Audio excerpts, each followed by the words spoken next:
Frazier did not spend the night at his house.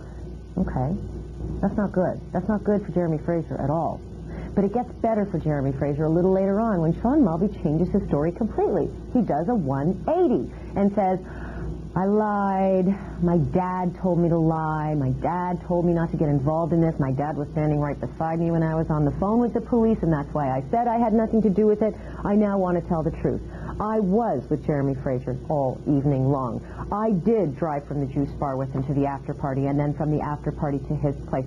And I did spend the entire evening with him, and we were just drinking and calling girls and that kind of thing. But we weren't doing any murdering.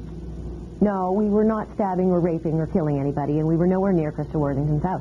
All right, that's a pretty ironclad alibi. If you hadn't lied the first time round, this is the kind of thing where Ron Kuby just goes bananas, and I love him for it. But I go a little bananas, too, because you should have a really good alibi when there's all this, all this evidence and these strange stories coming from the defendant about a shared responsibility in this crime.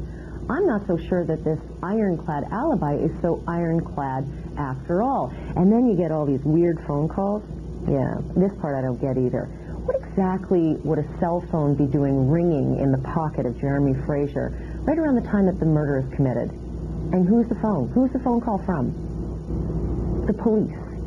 What are the police doing calling Jeremy Frazier right around the time that Christa Worthington is being stabbed to death? And why didn't the police mention anything about this?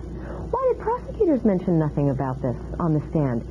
Phone records from a key witness moments before or after the murder's committed. You'd think they go through that with a fine-tooth comb.